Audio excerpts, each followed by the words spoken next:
Alors ce titre est magnifique, Catherine Lassagne et le curé d'Ars, collaborer à l'œuvre de Dieu. En fait, ce matin, je me disais, on aurait pu donner un autre titre, l'Évangile pour les simples et les petits.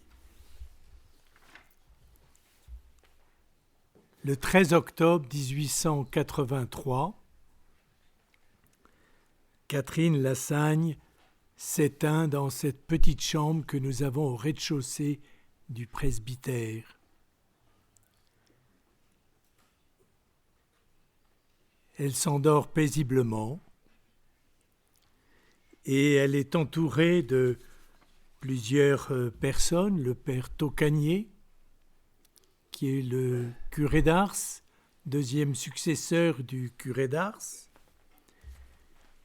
Et puis, il y a un certain monsieur Descottes, qui vient d'être supérieur des missionnaires. Et le curé d'Ars avait dit à Catherine, « Vous devriez profiter de ces passages à Ars pour vous confesser. » Et donc elle avait reçu ce conseil du curé d'Ars et se confesser au père Descottes. Et puis, il y avait aussi un certain monsieur Ball, qui était aussi chapelain. Et puis enfin, un jeune prêtre qui aura de l'importance, l'abbé Rougemont, qui était vicaire à Ars et témoin oculaire de ce décès, 24 ans après le curé d'Ars. Quelques jours après la mort de Catherine Lassagne, il est écrit dans le Messager du dimanche à Ars, on remarqua que le regard de la mourante se levait peu à peu et se fixait sur un point dont ses yeux ne se détachaient plus. Peut-être le curé d'Ars venait-il chercher cette âme si digne d'entrer dans la joie de son maître. Les anges seuls le savent, mais ce regard dut embrasser une vision d'espérance, car l'agonie fut douce et le dernier soupir fut un souffle léger.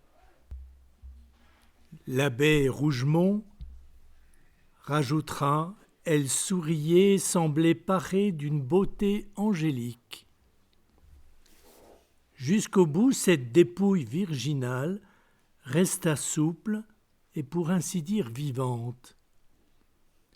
Il s'en exhalait comme un parfum d'intégrité et de chasteté. Toute la paroisse accompagna Catherine à sa dernière demeure. On voulait que son corps fît un long circuit dans le village et chacun lui témoignait à l'envi sa vénération. Et il est toujours impressionnant de venir prier Catherine Lassagne dans ce cimetière, ce petit cimetière qui était à l'époque nouveau cimetière depuis 1855. Et Catherine est là, sa tombe est là. Et les gens viennent régulièrement prier et leur confier ses intentions.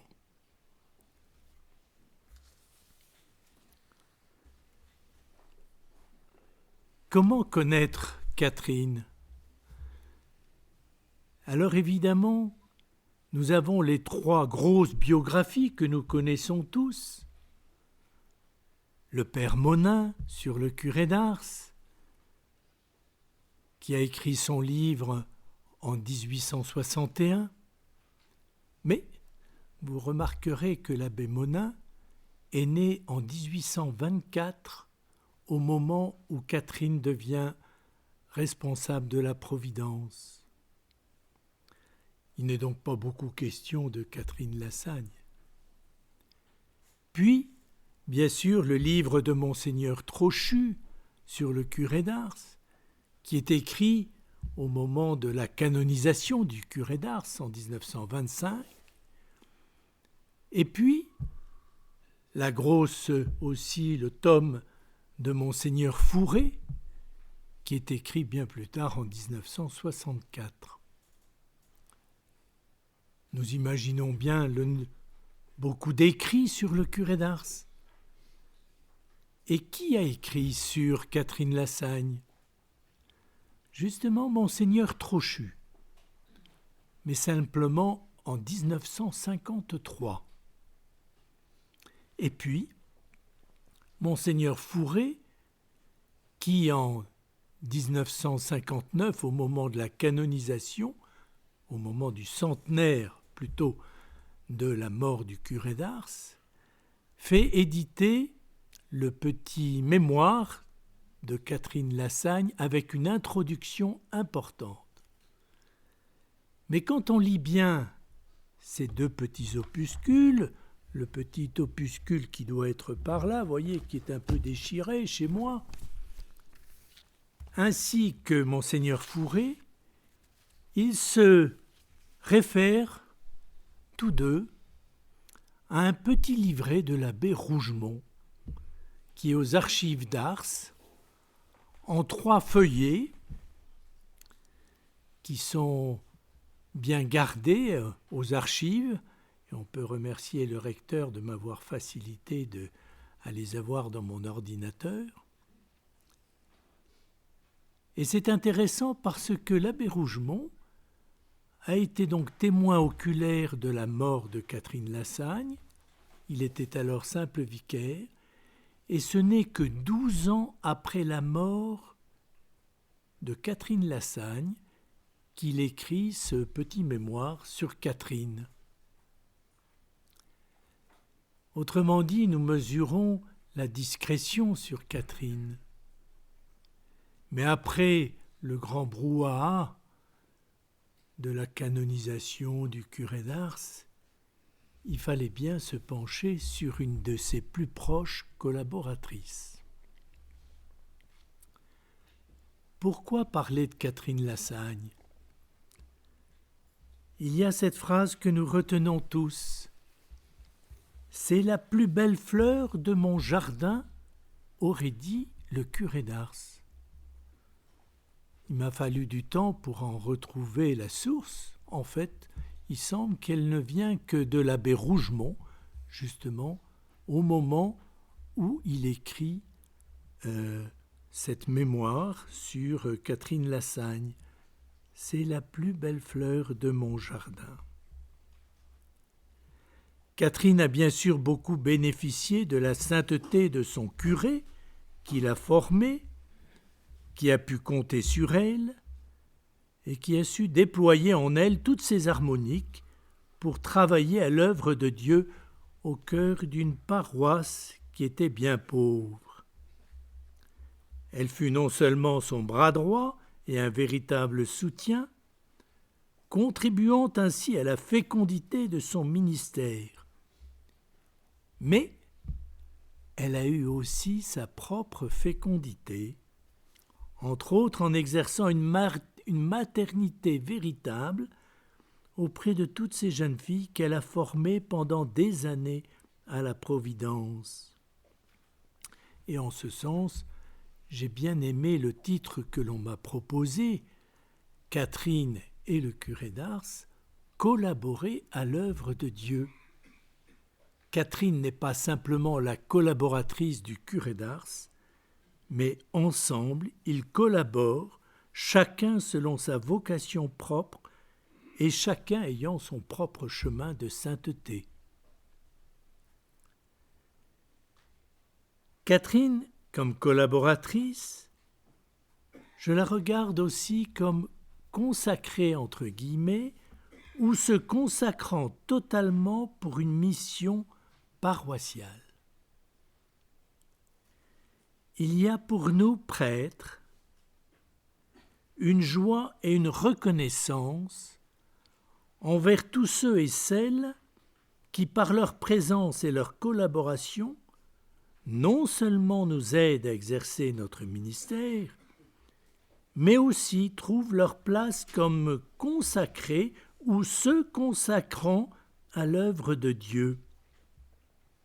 Ici, dans un cadre paroissial, n'y a-t-il pas là une actualité à saisir? L'appel de Dieu passe parfois par nos appels à œuvrer pour le royaume. Alors les sources, nous l'avons dit, il y a ces deux écrits, et puis les propres écrits de Catherine, à travers ces 3 petits livrets de petits mémoires qui ont été écrits à 3 dates différentes. Et puis aussi, elle a écrit un petit opuscule pour l'abbé Tocanier sur l'origine de la Providence.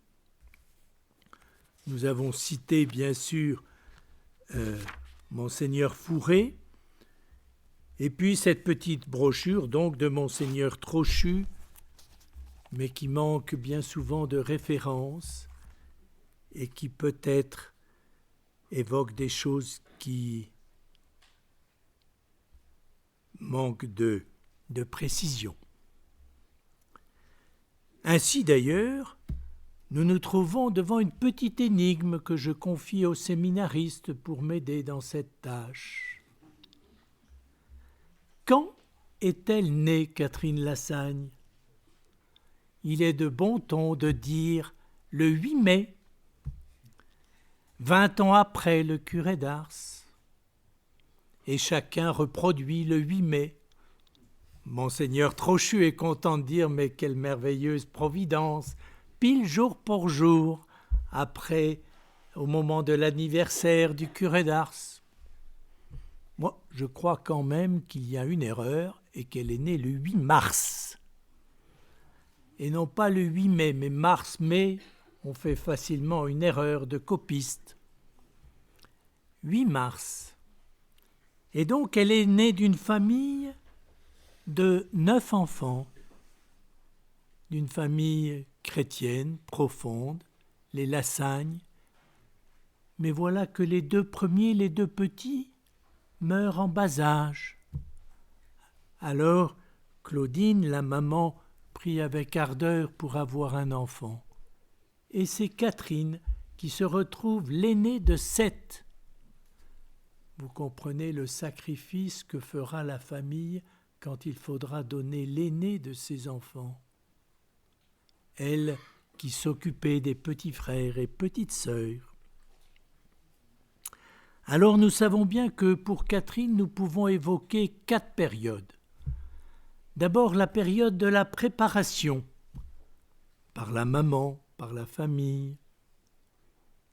Et c'est vrai que quand le curé d'Ars est arrivé à Ars, 1818, Catherine a 12 ans. Il l'appelle à 16, ça fait 4 ans de préparation. Puis ce sera le temps de la Providence pendant 24 ans, jusqu'en 1848. Et puis nous connaissons bien la transition difficile qui fait que Catherine devient servante du curé d'Ars pendant 11 ans. Et puis à la mort du curé d'Ars, elle sera encore pendant 24 ans le témoin privilégié des merveilles du Seigneur. Et c'est par ce premier point que je commence. Catherine, témoin fidèle des merveilles du Seigneur. Comme témoin privilégié, Catherine nous permet de connaître de l'intérieur le curé d'Ars. Elle montre l'impact de Jean-Marie Vianney.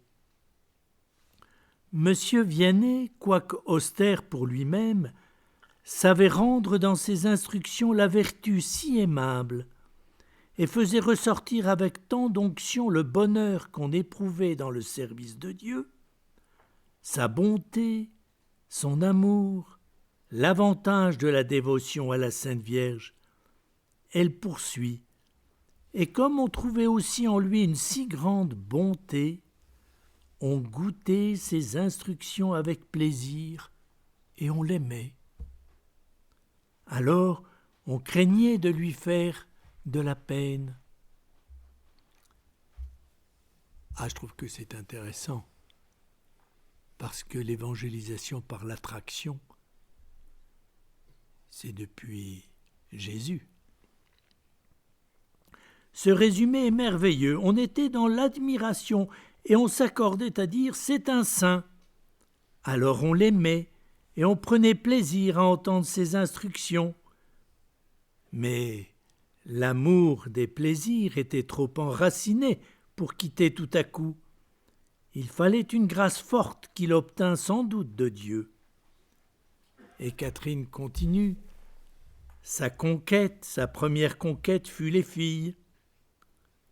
Et en 2 pages, Catherine souligne par 3 fois le fait de l'attractivité que cause le curé d'Ars par sa manière d'être, par sa manière attirante de parler de la foi, ce qui suscite un amour simple envers Dieu à travers le curé, qui ne cesse pas de faire des efforts importants pour obtenir la grâce de la conversion de ses paroissiens.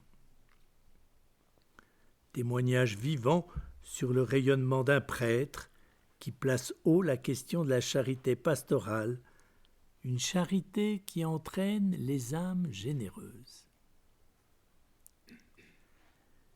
Catherine rapporte aussi la simplicité de tous ces récits de la vie des saints que le curé d'Ars ne cesse pas de raconter.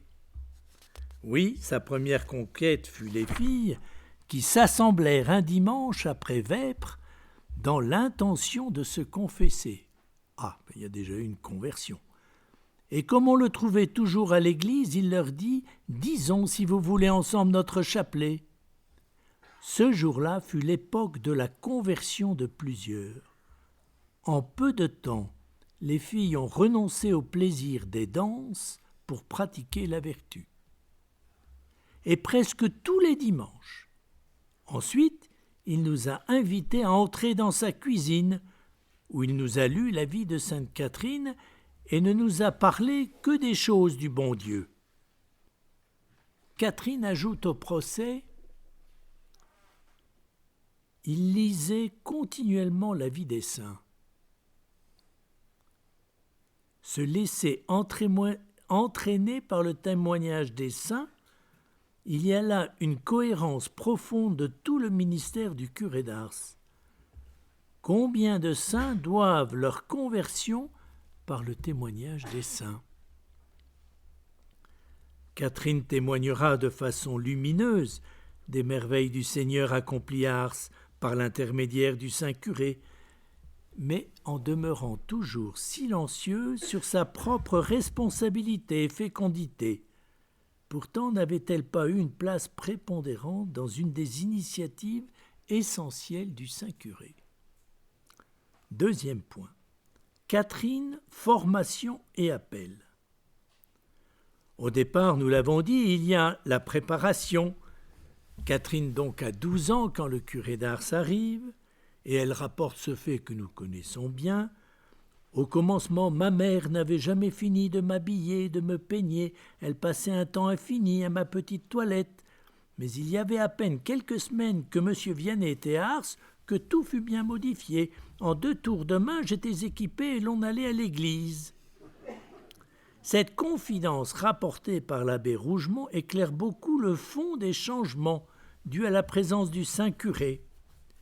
Il s'agit de renoncer à soi-même pour vivre de l'essentiel et avancer sur le chemin de la sainteté. La formation de Catherine passe bien sûr par la vie sacramentelle. Première communion à 12 ans, 3 mois après l'arrivée du curé d'Ars. Depuis plusieurs années, cette cérémonie n'avait pas eu lieu, note l'abbé Rougemont. C'est donc bien le saint curé qui a préparé Catherine à l'Eucharistie, Eucharistie et confession bien sûr. Catherine a des scrupules, elle s'en sort par l'obéissance au curé. Il lui imposa la sévère discipline de l'obéissance. Formation par les enseignements, dont le catéchisme, l'essentiel, la vie avec Dieu, qui se dilate en vie éternelle, l'horizon est large, le bonheur d'être en Dieu, le bonheur d'être à lui, le bonheur de ne vivre que de lui. Le curé d'Ars avait bien saisi les qualités de Catherine qui se laissaient saisir en profondeur. Mais ce qui ne s'est pas fait sans combat intérieur. Tout se résume dans ces quelques mots de Monseigneur Fourré. Le curé d'Ars entraîna Catherine dans la rude voie qu'il suivait. Oui, chemin rude, il faudra du temps pour accueillir, consentir vraiment à ce que Dieu semble vouloir dans un chemin de vraie liberté.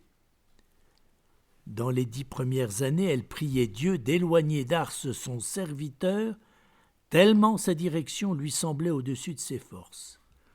Éprouvée par Dieu dans ses scrupules, sans consolation du côté de la terre, sans joie spirituelle au saint tribunal, Catherine était vraiment dans le creuset et, sans le savoir, s'élevait à la perfection.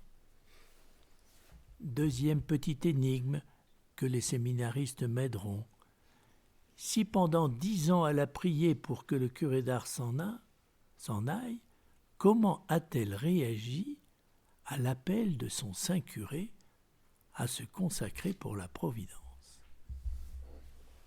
Car en effet, voilà l'appel à la mission par la médiation du curé. Nous sommes en 1822-1823, Catherine a 16 ans. Visite du curé à Madame Lassagne, décrite par Catherine. Il vint alors chez nous et dit à ma mère « Je suis dans l'intention de mettre Benoît Lardet en pension pour la faire instruire, et si dans quelque temps vous vouliez me donner Catherine, votre fille, je la ferai instruire aussi. » Mes parents y consentirent volontiers. Monsieur le curé se ravisa et nous mit toutes les deux en pension chez les sœurs de Farin. Nous n'y sommes restés qu'1 année, exactement 18 mois. Quel abandon cela exige de la part de Catherine, mais quel sacrifice pour sa famille. C'est dans un climat de confiance et de discernement, confiance du curé vis-à-vis de Catherine, lui qui l'a connue de l'intérieur, lui qui l'a formée et l'a éduquée. Alors 2 mots sur ce petit groupe. Il y a Catherine qui a 16 ans, puis 2 ans de formation, 18 ans. Et puis il y a Benoît Lardet qui avait un regard elle aussi angélique. Le curé d'Ars aurait dit « Eh bien, il y aura la tête et le cœur ». Mais voilà que Benoît Lardet mourra 6 ans après Catherine. Et Catherine sera très, très douloureuse après le départ de Benoît, qui s'est endormie d'une façon merveilleuse quand elle a appris que le médecin lui disait « Vous avez une maladie mortelle. Oh, quelle joie, je vais paraître devant le bon Dieu. » Formidable. Mais elle est remplacée par une Marie-Filia qui avait un caractère de cochon. Nous parlons de l'abbé Raymond à propos du curé d'Ars. Nous pourrions parler justement de Marie-Filia que Catherine a dû supporter jusqu'au dernier jour, c'est-à-dire elle est morte juste 1 an avant Catherine Lassagne. La vie communautaire est quelquefois avec ses aspérités. Alors, nous voilà pour la fondation de la Providence, 3e petit point, une collaboration fructueuse. Écoutons Catherine. À la fin de l'année 1824, nous sommes revenus de Farin. Nous avons pris quelques jours pour préparer nos effets et ce qui était absolument indispensable pour l'ameublement du nouvel établissement. Nous y sommes entrés vers la Saint-Martin de la même année. Je me rappelle que tout était extrêmement pauvre. Le premier jour, nous n'avions rien à dîner. La mère de ma compagne lui a envoyé son dîner, que nous avons partagé. Nous n'avions pas encore fini que ma mère m'envoyait à son tour mon dîner. Nous l'avons partagé. Nous nous sommes occupés de suite à faire la classe aux petites filles de la paroisse. Comme cette école était entièrement gratuite, les paroisses voisines voulurent en profiter. Rien de nouveau. On nous envoya des enfants de Misérieux, Savigneux, Villeneuve. On a alors arrangé le grenier pour en faire un dortoir. La première année, nous eûmes 16 enfants logeant à la Providence. Les parents les nourrissaient en leur apportant les provisions nécessaires. Monsieur le curé ne voulait pas que nous reçussions de l'argent.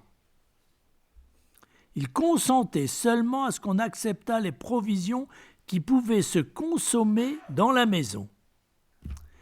Monsieur le curé ne voulut plus recevoir à la Providence que des enfants pauvres. Alors je vous signale que vient de paraître un petit article dans les derniers annales de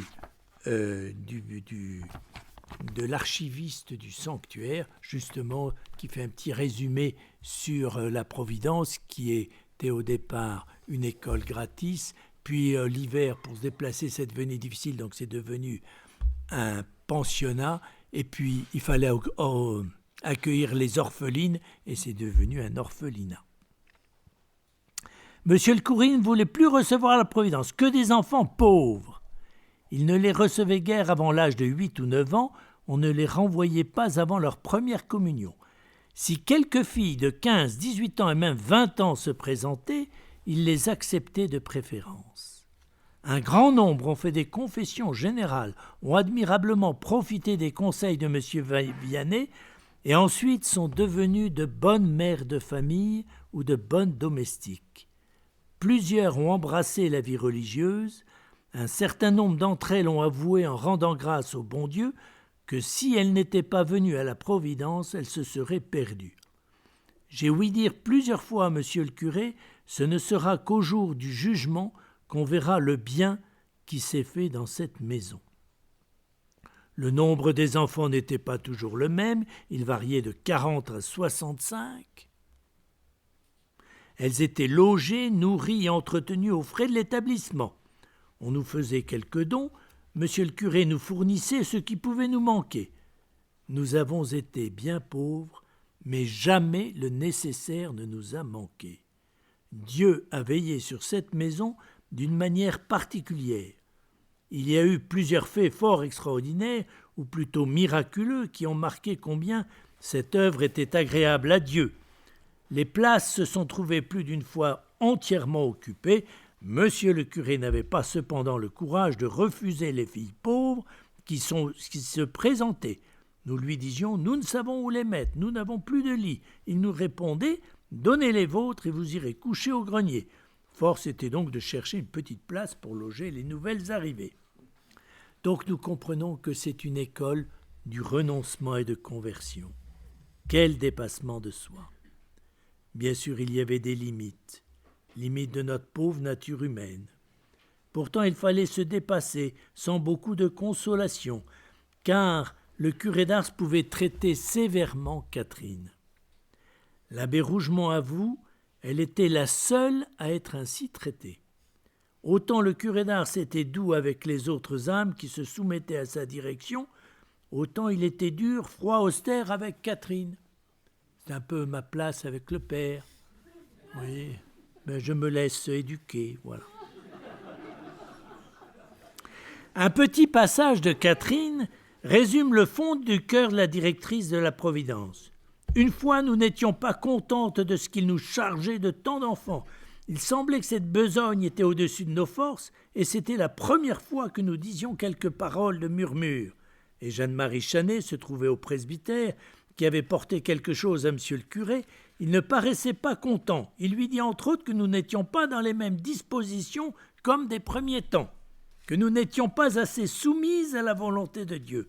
Jeanne-Marie répondit « Moi, à la bonne heure, mais les autres ne murmurent pas. » Il répondit « Vous êtes toutes les trois de même. » Lorsque Jeanne-Marie fut de retour, elle nous dit cela, et c'est justement en son absence que nous nous étions permis de dire quelques paroles de murmure.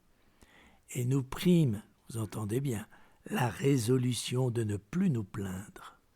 Ce texte est impressionnant, c'était la première fois que nous murmurions, et ce fut la dernière. Quelle sainteté par l'exemple et l'obéissance!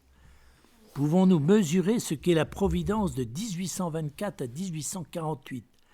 L'abbé Rougemont précise ce qui frappe tout d'abord quand on entend raconter la vie des directrices de la Providence, c'est la somme de travail qui leur était imposée.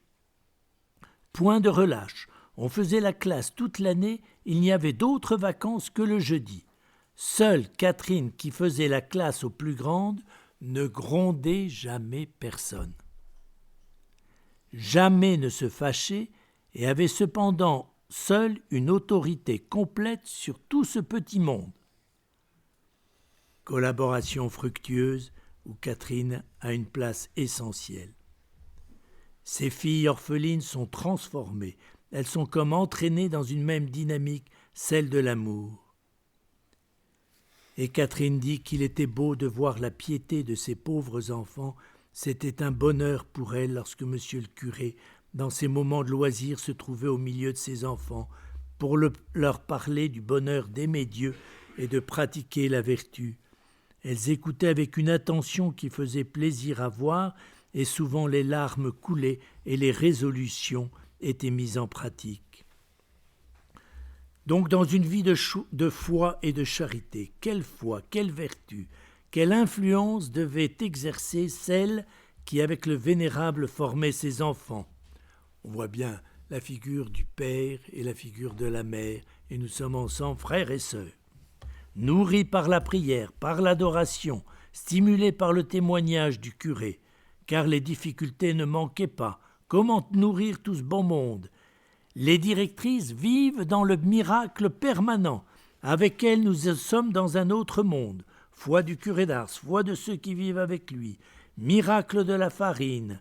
Pas assez pour faire une fournée de pain qui donne 10 gros pains.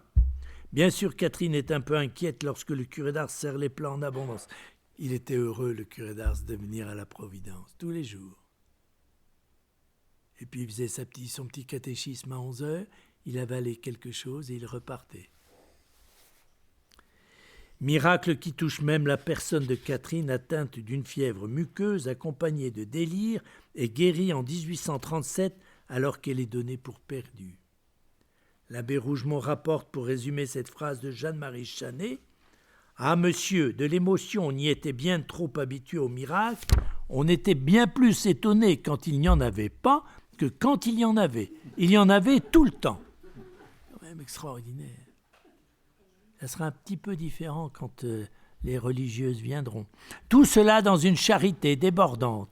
Catherine, parce qu'elle est vraiment soumise par une totale obéissance, s'en réfère au bon Dieu comme au Saint-Curé. Nous n'avions pas de règles écrites, seulement nous suivions ses conseils et l'ordre de la journée qu'il nous avait indiqué. Ne cherchant que ce qui plaît au Seigneur pour le bien de ses filles, Catherine fait des merveilles. L'abbé Rougemont peut affirmer « Catherine était aimée comme une mère et c'est toujours à elle exclusivement que ses enfants s'adressaient pour tous les petits services dont elles avaient besoin. » Mais où toutes ces filles et animatrices puisaient-elles ses forces pour se laisser transformer ? Tous les enfants allaient à la messe chaque matin. Catherine précise « Pendant assez longtemps, tous les dimanches et les jeudis étaient pour elle des jours d'adoration perpétuelle. Il y en avait toujours une devant le Saint-Sacrement pour faire amende honorable à notre Seigneur Jésus-Christ. Et lorsqu'il arrivait de savoir que le bon Dieu était offensé dans des paroisses par des scandales, vogue, alors les grandes, qui étaient les plus ferventes, demandaient permission à leur maîtresse pour passer la nuit en prière. » C'est Catherine qui parle. Pour demander pardon à Dieu, elles s'associaient pour cela afin de se relayer les unes aux autres pour durer toute la nuit, et cela se faisait sans sortir du dortoir, sans aucun bruit, de sorte que celles qui n'étaient pas de la partie ne s'en apercevaient pas. Il n'était pas étonnant alors de voir ces filles donner le meilleur d'elles-mêmes. Catherine poursuit, quelques-unes ont été prises par la mort dans des dispositions à faire plaisir, les unes se réjouissaient de mourir pour aller au ciel, les autres chantaient, voulaient faire chanter un cantique en action de grâce. Alors on comprend le déchirement de Catherine quand il a fallu laisser la place. Quatrième et dernier point, les dépouillements ou l'humble effacement. Ce qui frappe dans les écrits de Catherine, comme nous l'avons déjà souligné, c'est le total effacement de ses mérites. L'effacement complet de son moi. Elle raconte la vie du curé d'Ars, bien sûr, mais cette vie, c'est aussi la sienne. Elle disparaît complètement dans ses écrits. À côté du saint, elle reconnaît sa misère. J'étais vraiment frappée, confuse de ma misère spirituelle en la présence de Dieu quand je voyais cette figure sèche et décharnée à la lueur de sa chandelle, ses regards fixés sur le tabernacle et le sourire sur ses lèvres. Cela, on retrouve cet effacement, cette humilité au moment des épreuves. Au départ de la Providence, elle note le choc du curé d'Ars quand il découvre la rencontre du vicaire général et de la supérieure sans qu'il soit prévenu. Catherine, qui avait toutes ses confidences, a raconté à sa sœur que le lendemain il avait le corps entièrement couvert de boutons. Elle fut affectée en profondeur, mais ne dit pas un mot sur ce qu'elle vécut elle-même. De sa chambre, elle voyait la maison qu'elle avait quittée, d'où étaient partis tous les enfants auxquels elle servait de mère et où le saint curé n'allait plus lui-même. Elle s'occupera du service de l'église, particulièrement de la lampe qui brûlait devant le tabernacle, à l'autel de Sainte-Philomène. Elle s'occupait de la cure, de la visite des malades, puis du linge des frères. Catherine lavait, réparait, repassait les linges, amictes, purificatoires, corporaux, aubes et surplis, raccommodait les ornements. C'est elle aussi qui décorait les autels avec soin de fleurs. Ce qui lui était difficile, c'est de voir bien sûr le saint curé refuser son aide alimentaire. Surtout, ce qui la torturait perpétuellement, c'était de ne pouvoir jamais faire accepter au pauvre curé la nourriture dont il avait un besoin si impérieux. Une fois pourtant, elle lui résista et l'obligea à prendre une simple tasse de lait.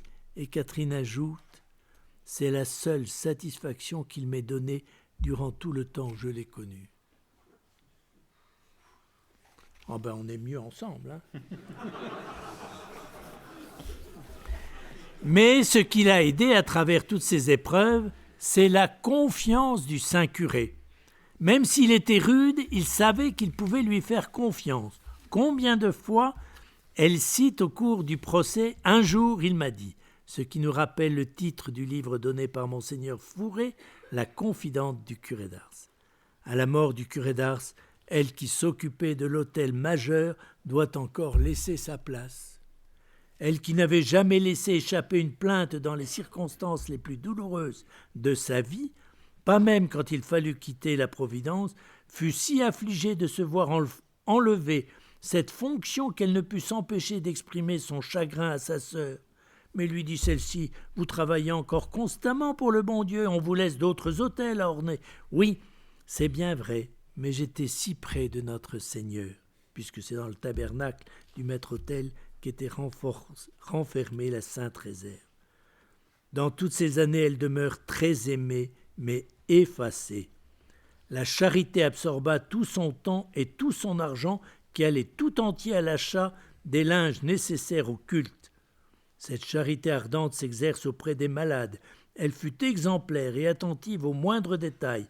Elle avait un don particulier de consoler et d'encourager les malades, de les aider à sanctifier leurs souffrances par la patience et la prière.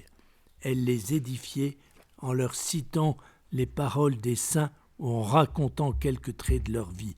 Elle leur parlait du bon Dieu et la foi dont elle était pénétrée. Elle s'endormit doucement dans le Seigneur le 13 octobre 83, chargée des messages des amis du Vénérable. Et l'abbé Rougemont conclut « Après 12 années écoulées, après la mort de Catherine, sa mémoire reste encore bénie, et quelque chose de l'éclat qui resplendit autour du curé d'Ars irradie l'humble femme qu'il s'est appliqué à former aux plus hautes vertus chrétiennes. » Conclusion, Catherine nous ramène à l'essentiel. La charité effective nourrie par l'amour du Christ dans la réception des saints mystères. Quel amour de Jésus-Christ, quel don de soi. Les saints n'engendrent-ils pas des saints par grâce et par imitation? L'originalité de Catherine, appelée par son curé pour les besoins concrets de la paroisse de l'Église. Ici, je voudrais souligner la formidable complémentarité du prêtre et des personnes consacrées, sans oublier les familles, bien sûr. Le prêtre engendrant la vie divine, à condition d'accompagner et de former à la vie intérieure, à ce cœur à cœur profond avec le Christ, nourri de la parole de Dieu. Rayonnement d'une vie consacrée toute simple, comme témoignage d'un radicalisme de l'amour qui procure joie, dynamisme et paix. Quelle grâce de reconnaître cette complémentarité. L'abbé Rougemont avait écrit « C'est ainsi que dans un ministère différent, mais avec le même amour de Dieu et des âmes, la même générosité et la même constance à poursuivre le but commun, le vénérable et Catherine ont fait d'Ars cette paroisse exceptionnelle qui a fait pendant plus d'un demi-siècle l'admiration de tous ceux qui l'ont visitée.